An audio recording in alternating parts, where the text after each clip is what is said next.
Dios les bendiga rica y abundantemente. Soy Eric Socomar de Bosquejos Bíblicos. Es para mí un gozo poder estar con usted, compartirle la palabra del Señor. En esta oportunidad vamos a hablar sobre la batalla, el día de la batalla. Y verdaderamente nosotros también estamos expuestos a que el enemigo nos presente una batalla en un momento inesperado. Y nosotros debemos de estar preparados para que no nos sorprenda el enemigo. Bajo el contexto del libro de Primera de Samuel, capítulo 13, versos 16 al 23, vamos a hablar sobre este detalle. Y vamos a ver cómo nosotros muchas veces hemos estado desprevenidos cuando el enemigo ha llegado a presentarnos batallas. ¿Cómo podemos perder una batalla contra el enemigo por el simple hecho de no estar preparados? La Biblia dice en Primera de Samuel capítulo 13, versos 16 al 23. Saúl pues y Jonatán su hijo y el pueblo que con ellos se hallaban se quedaron en Gaba de Benjamín, pero los filisteos habían acampado en Micmas y salieron merodeadores del campamento de los filisteos en 3 escuadrones. Un escuadrón marchaba hacia el camino de Ofra, hacia la tierra de Saúl. Otro escuadrón marchaba hacia Bet-Horon. Y el tercer escuadrón marchaba hacia la región que mira al valle de Seboín, en el desierto. Y en la tierra de Israel no se hallaban herreros, porque los filisteos habían dicho para que los hebreos no hagan espadas y lanzas.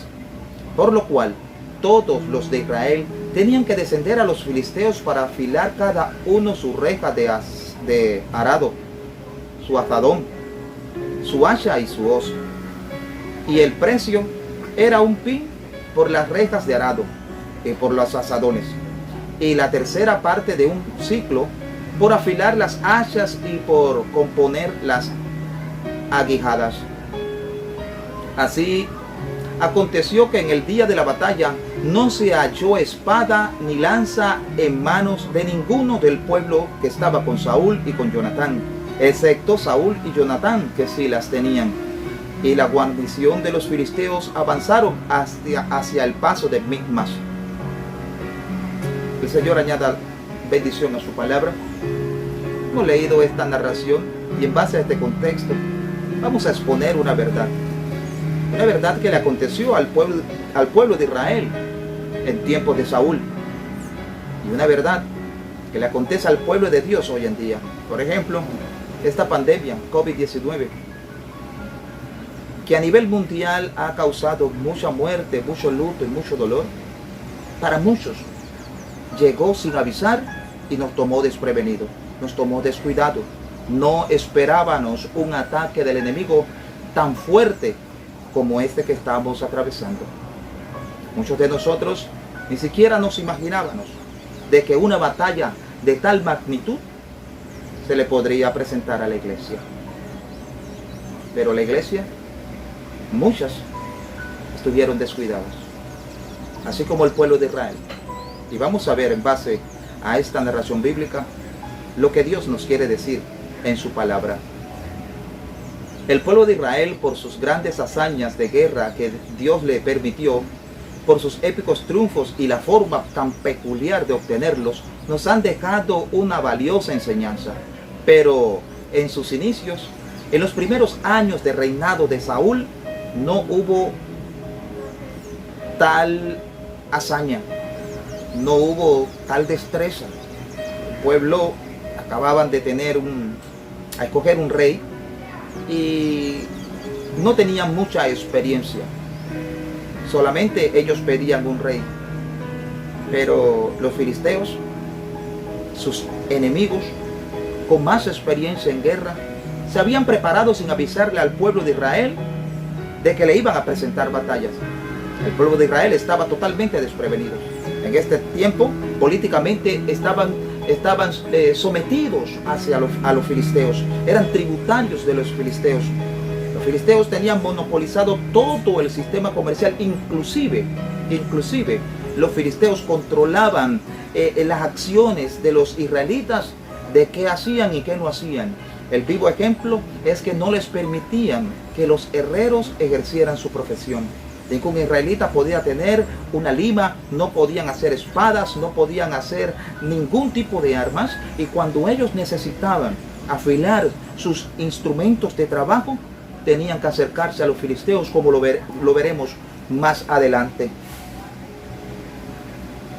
Pero en este día, en este momento, que ellos no se esperaron, los filisteos le presentaron guerra, los cuales ellos se dieron cuenta de que no estaban preparados, que el día de la batalla les había encontrado desprotegidos y que sin darse cuenta el enemigo los había debilitado y preparado para que ese día fuesen derrotados. ¿Qué lecciones podremos nosotros aprender de este acontecimiento de los israelitas cuando no estuvieron preparados para el día de la batalla? Las lecciones que podemos aprender del pueblo de Israel son sumamente importantes. Hoy, cuando la iglesia está librando una batalla sin precedente, la iglesia lucha una guerra individual y colectiva también. La iglesia está luchando una guerra social y moral. La guerra también está envuelta en una guerra doctrinal y proselitista. Tiempos difíciles se esperan para los próximos años. ¿Y por qué decimos que la iglesia está envuelta en una guerra? Porque el enemigo le ha hecho la guerra a la iglesia. Nosotros todos los días, constantemente estamos sumergidos en una batalla espiritual, en una guerra. Pero muchas veces nosotros vivimos como si no estuviésemos en batalla, como si no tuviésemos un enemigo que desea nuestra derrota. La Biblia declara que nuestro adversario, el diablo, como león rugiente, anda alrededor buscando a quien devorar. La misma Biblia nos aconseja que no le demos lugar al diablo, que oremos sin cesar, que no tenemos lucha contra sangre ni carne, sino contra principados, potestades, gobernadores de las tinieblas de este siglo y huestes espirituales de maldad en las regiones celestes. Es inconcebible ver a muchos siervos de Dios que piensan que estamos viviendo una fiesta, que piensan que estamos en una sola celebración, pero no lo es. Estamos envueltos en una batalla campal, donde el enemigo no solamente quiere derrotarte, el enemigo quiere hurtar, matar y destruir. Y es la sentencia que Él quiere y ha determinado para ti. Por eso nosotros tenemos que refugiarnos en Dios. Tenemos que alcanzar las fuerzas en Dios, porque Él da fuerza al que no tiene ninguna. Nosotros estamos envueltos en una guerra individual. Y muchas veces nosotros no conocemos, no sabemos o no nos percatamos de que tenemos una batalla espiritual. Creemos que simplemente cuando vamos a la iglesia y oramos en grupo y hacemos intercesión de guerra espiritual, pensamos que esa es nuestra guerra. Pensamos que cuando hay una campaña o una acción evangelística, pensamos que esa es la guerra que estamos librando. Pero nos olvidamos de nuestra guerra personal, de nuestra guerra individual. Usted como cristiano, usted en lo personal tiene una guerra. No una guerra con sus hermanos en la iglesia. Esa es otra guerra. Pero usted en título personal tiene una guerra a la cual tiene que prepararse, porque ese día puede llegar tomándolo usted desprevenido. Tiene que orar en la intimidad con Dios. Ese es el momento donde usted entra en el secreto con Dios, en su secreto, en su intimidad. Y su Padre que lo ve en lo secreto lo recompensará en público. Es el momento cuando usted tiene que estar a solas con Dios, fortaleciéndose en el Señor y en el poder de sus fuerzas, buscándole de madrugada, buscándole temprano en el día, orando, ayunando y velando usted solo.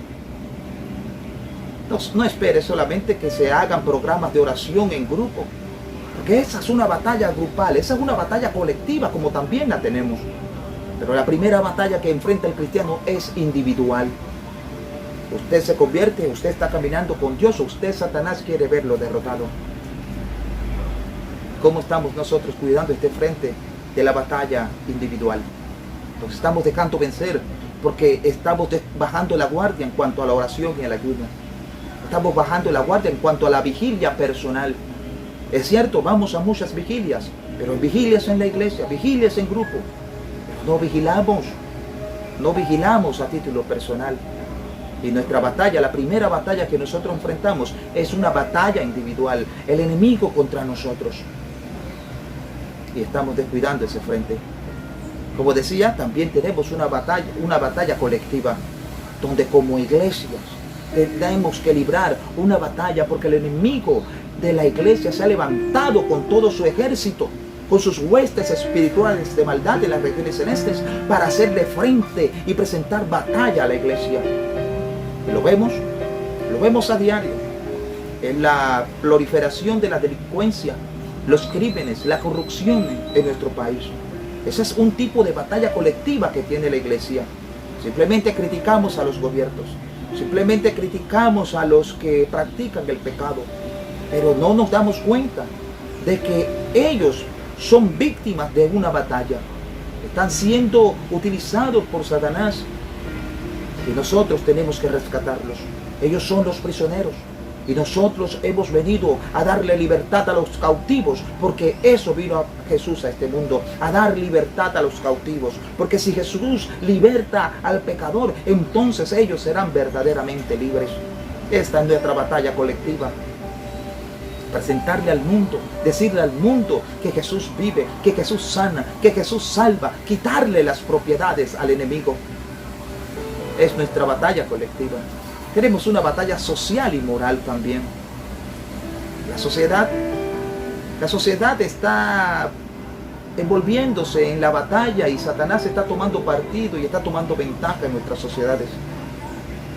La moral es una de los frentes de batalla del enemigo que está llevando con mucho éxito. Nosotros, como cristianos, nos dedicamos a criticar las modas. Nos dedicamos a criticar muchas cosas que están practicando las personas en la sociedad. Pero no nos estamos dando cuenta de que ese es un frente de batalla que nosotros estamos descuidando. Hoy, la sociedad reclama derechos por la comunidad homosexual. Quieren tener derechos como cualquiera de nosotros. Derechos que ellos están exigiendo que son ajenos a los principios bíblicos. Casarse hombres con hombres y mujer con mujer no son principios bíblicos, pero en muchos países esta batalla se está perdiendo porque muchos países han legalizado el matrimonio homosexual.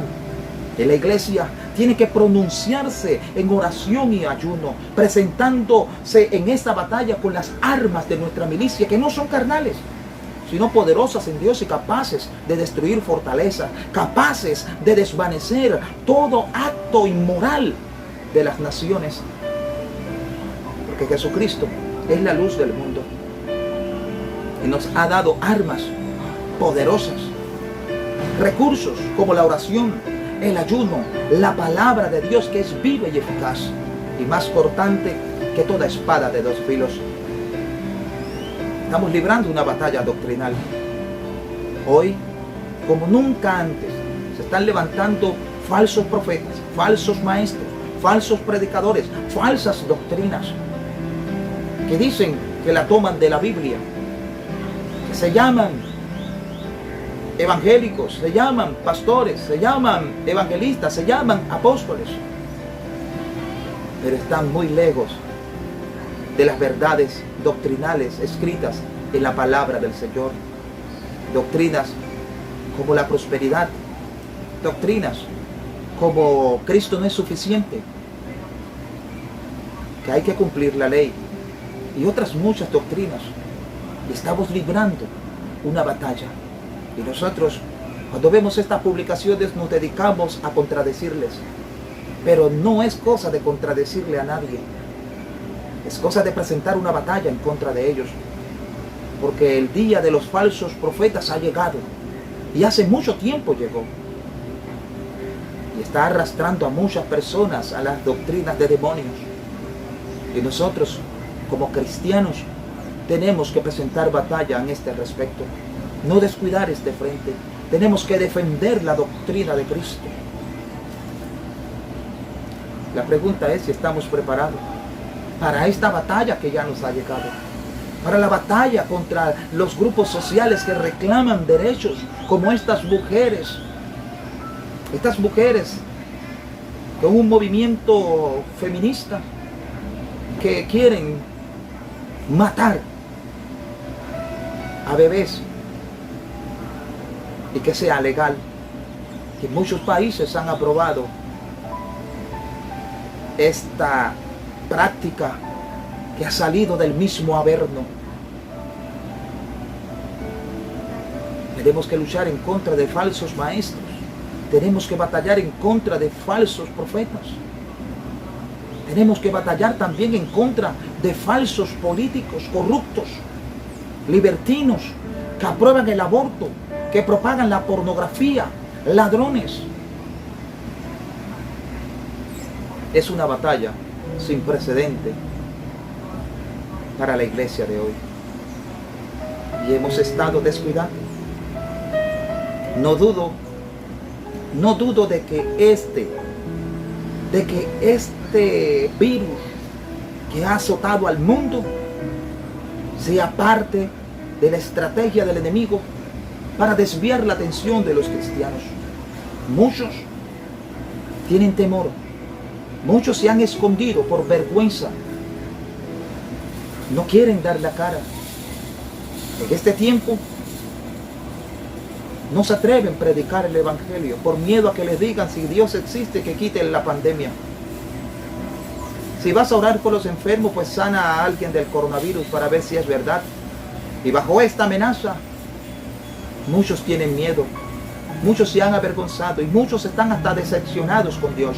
Pero quiero decirte que estamos en medio de una batalla. Esto es una guerra.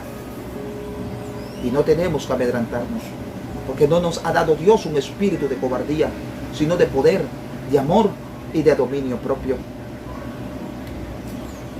¿Qué pasó con el pueblo de Israel cuando les llegó el día de la batalla?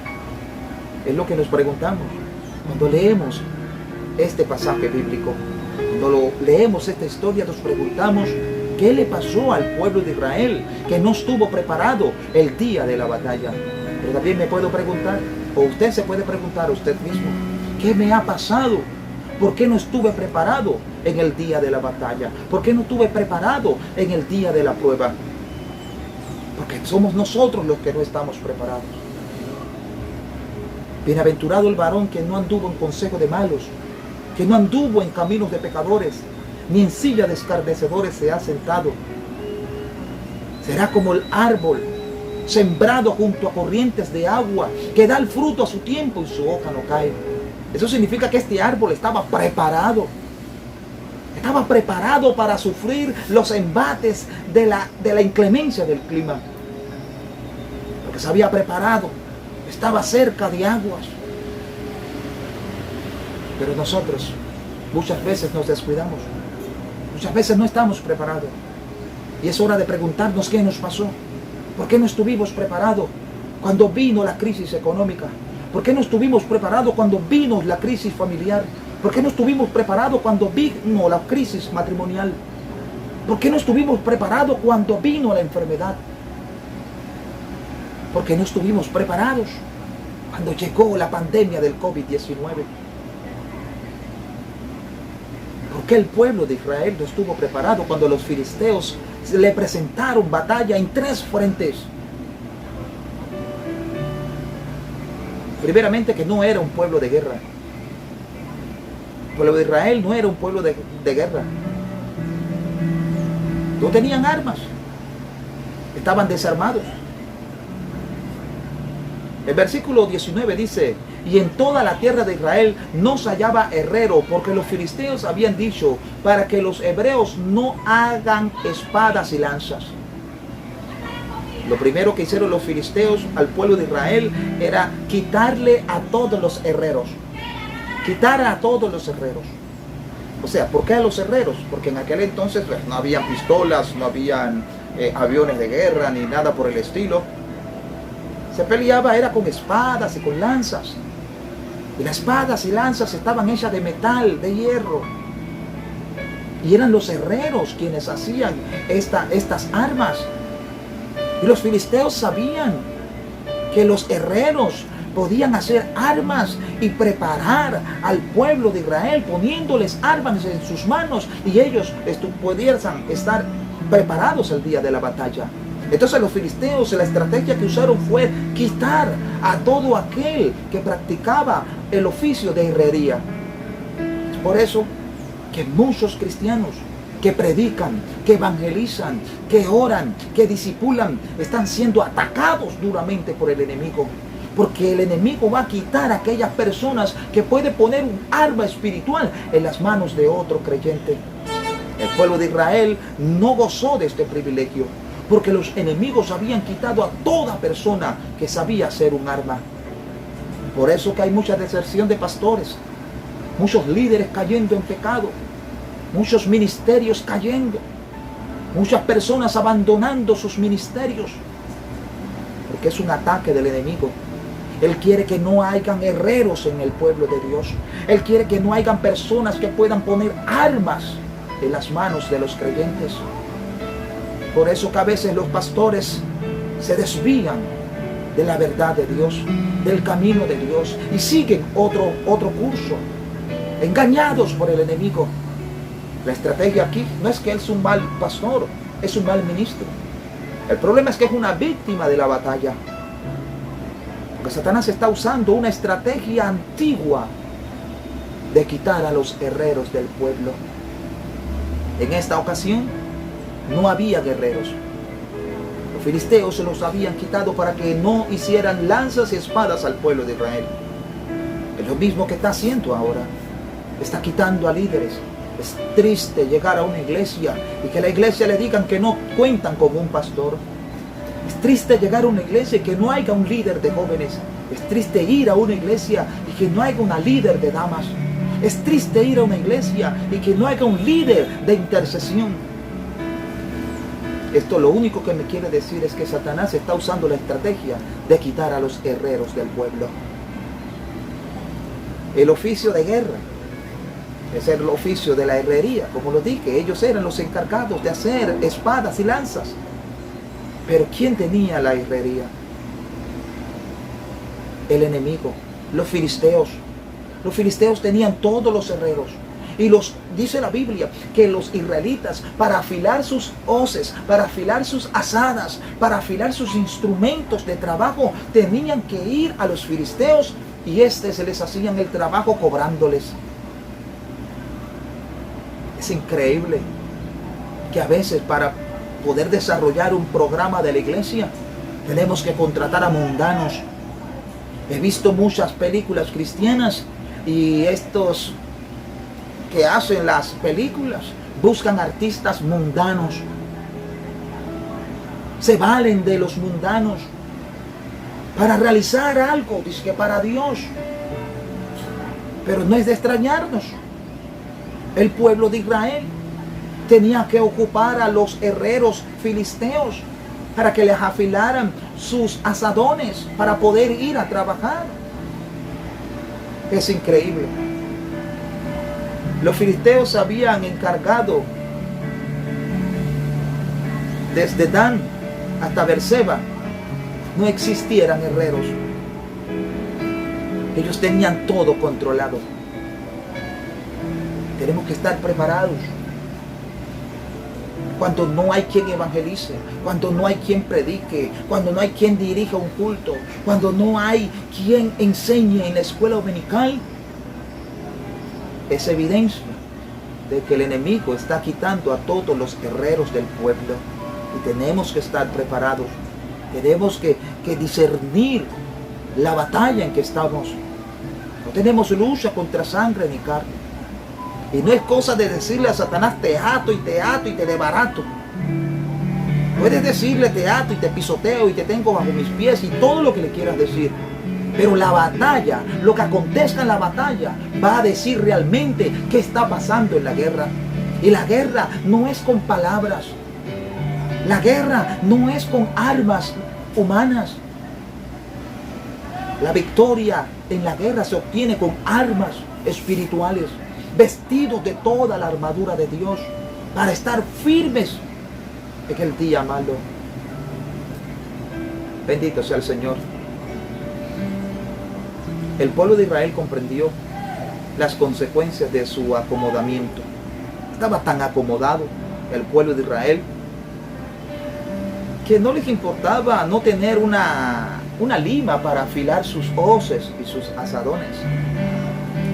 Se le quedó el asadón sin lima. Vamos a donde los filisteos para que nos hagan el trabajo. Y no les preocupaba. Por años habían dependido de sus propios enemigos para las obras de herrería. Por años. Los enemigos hasta les cobraban por los servicios de herrería que les brindaban. Tenían que pagarles a los enemigos para que le hicieran un trabajo de herrería. ¿Quiere que les diga algo? No creo que en Israel no existieran herreros. Herreros habían, muchos. Pero se habían acomodado tanto a que otros les hicieran el trabajo que se habían convertido en unos perfectos ociosos. Líder en su iglesia, hay muchos que Dios llama, y cuando Dios te llama, te empodera de dones y talentos y te da un ministerio. Dice, y bajando a las regiones más bajas, llevó cautiva la cautividad y dio dones a los hombres. Los dones son repartidos por el Espíritu Santo. No creo que en el pueblo de Israel no existieran herreros. Herreros habían, y muchos. Pero se habían convertido en ociosos, porque estaban acostumbrados a que sus enemigos le hicieran el trabajo. Quien predique en su iglesia, sí hay, y muchos. Quien enseñe, hay, y muchos. Quien disipule, quien evangelice, quien ore, sí hay, y muchos. Pero si carece tu iglesia de este tipo de liderazgo, es porque se han convertido en ociosos espirituales. Y a lo que requiere diligencia, dice la Biblia, no perezosos, ferviente en espíritu, sirviendo al Señor. Hay que hacer un llamado severo a estas personas que tienen de Dios, pero no quieren ofrecer lo que Dios les ha dado, como los israelitas, los herreros israelitas. Ya los filisteos hacen lo que nosotros hacemos, que lo hagan ellos. Nosotros nos acostamos, nosotros descansamos, nosotros nos desentendemos, nosotros nos evitamos esa fatiga. La iglesia no puede seguir dependiendo de sus enemigos para que hagan el trabajo. Muchas iglesias están dependiendo de los gobiernos corruptos, ¿sí?, para que haga algo por los delincuentes, por la sociedad, por los niños desamparados, por los ancianos, por aquellas mujeres maltratadas. Estamos esperando que el gobierno haga todo, pero nosotros no tenemos un plan, un programa para socializar a estas personas, para atender a estas personas, para alimentar a los niños que no tienen comida o están desamparados. Esperamos que los gobiernos recojan a todos los ancianos. Pero dice la Biblia que la iglesia es responsable por los ancianos y los huérfanos. Si usted va a esperar que los gobiernos hagan todo, entonces estás durmiéndote en los laureles. No estás discerniendo en qué guerra estás, en qué batalla estás. No dependas y no esperes de los gobiernos. Muchas personas, muchas iglesias hacen cartas y se la envían a los políticos para que a cambio de votos les den donativos de material de construcción para edificar a la iglesia. La iglesia de Jesucristo. Y la iglesia se edifica económicamente con la contribución de los siervos de Dios, de los hijos de Dios. No tenemos que depender de políticos muchas veces corruptos y malintencionados que ofrecen dádivas a las iglesias a cambio de sus votos. No tenemos que caer en eso. Nosotros a veces, en muchas ocasiones, quiero decir, dependemos de la ciencia atea. Hay ciencia buena, hay científicos buenos, científicos que creen en Dios. Pero hay científicos que niegan a Dios. Y cuando tenemos los enfermos, queremos llevarlos todos a los médicos. Si no es malo, está enfermo, vaya al médico. Pero nos volvemos dependientes de los médicos, que ya ni oramos en la iglesia por los enfermos. Pastor, me siento mal, vaya al hospital. Ya no hay oraciones ni ministraciones por los enfermos. Porque ya nos hemos acomodado como el pueblo de Israel se acomodó a los herreros filisteos para que afilaran sus hoces.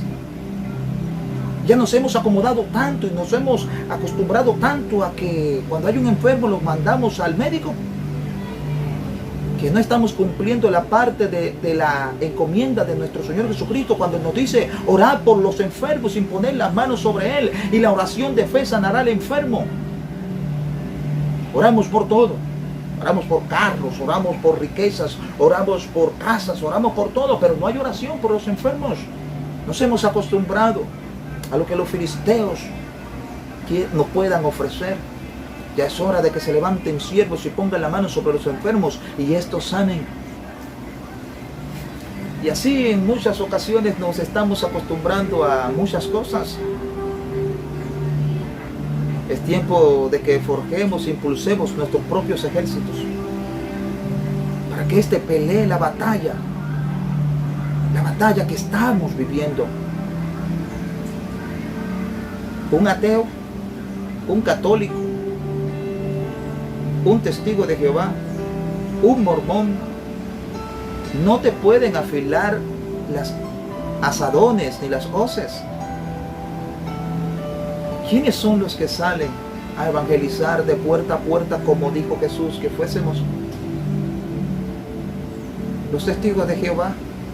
Yo no veo cristianos saliendo de puerta en puerta. Y si los hay, son como las aves migratorias. Cuando llega el invierno en un lugar, se van para otro lugar, y cuando llega el invierno en el sur, entonces corren para el norte. Y los ves de paso solo. No los ves de puerta en puerta. A los que sí vemos de puerta en puerta y hasta han llegado a la puerta de su casa y a mi puerta son los testigos de Jehová. Estamos permitiendo que ellos llenen nuestras comunidades, nuestros pueblos, nuestros barrios con la doctrina nefasta de que Jesucristo no es Dios. Y estamos permitiendo de que esta falsa doctrina se esparza por todos nuestros vecinos, nuestras comunidades, nuestro entorno. No salimos nosotros a anunciar la palabra del Señor, pero sí vemos a los testigos de Jehová como salen como moscas. Y ni siquiera oramos contrarrestando esa malicia, esa falsa doctrina, a esos que niegan a Jesucristo como Dios.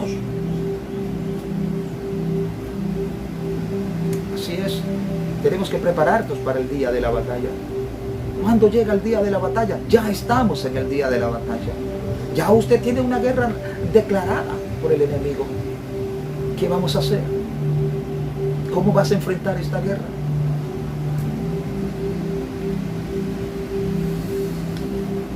Este pueblo de Israel no era que no tenía espadas, no era que no tenía lanzas, no era que no tenían armas. Pero si antes dije que no tenían. ¿Cierto? No tenían. Pero sí tenían. Explico. 600 hombres.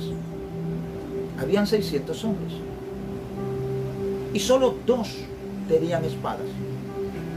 Saúl y Jonatán su hijo. 598 no tenían espadas. Estaban desarmados totalmente. 598 de 600 no tenían armas. ¿No le parece esto lo mismo que pasa en nuestras iglesias? Solo 2 hacen todo el trabajo.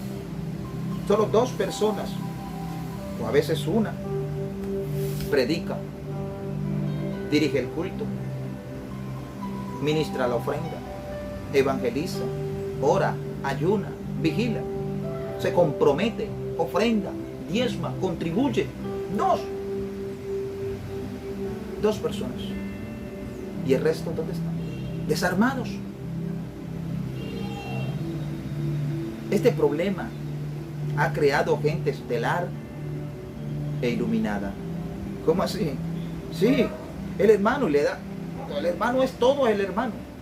Parece que hay como que es un ángel, como que es Jesucristo. Porque hace de todo.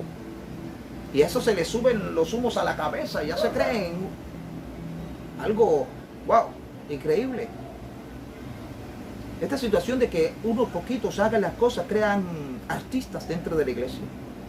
Los artistas empiezan a presumir Porque si no lo hago yo, no lo hace nadie. Y empieza entonces la altivez de espíritu. Altivos, soberbios, cambian de una vez. Ya creen que lo hacen ellos todos. Y que si no lo hacen ellos, no lo hace nadie.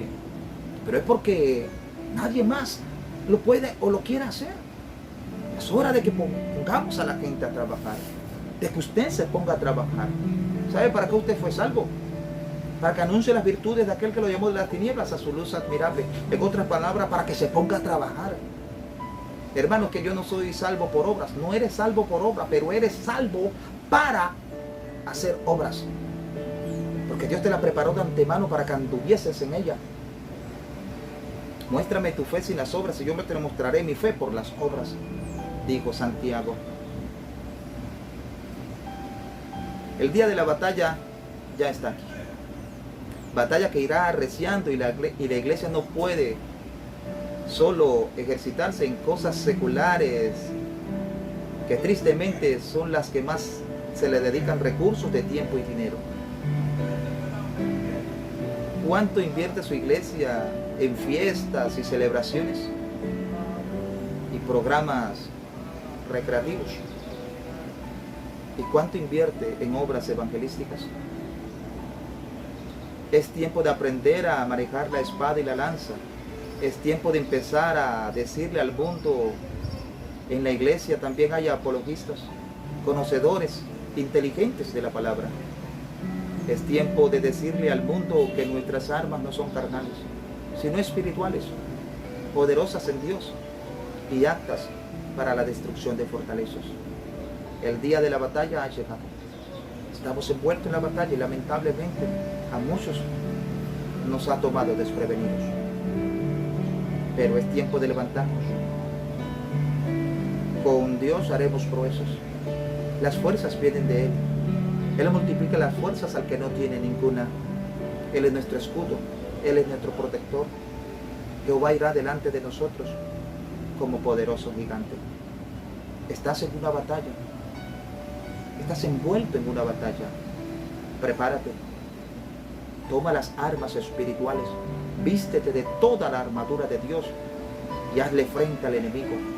Porque el enemigo caerá destruido en el nombre del Señor cuando tú y yo nos levantemos y ocupemos nuestros puestos en el campo de batalla. Y en el nombre del Señor aplastaremos al enemigo. Soy Eric Sogomar de Bosquejos Bíblicos. Pido a Dios que esta palabra sea de edificación a tu vida. Bendiciones y hasta la próxima.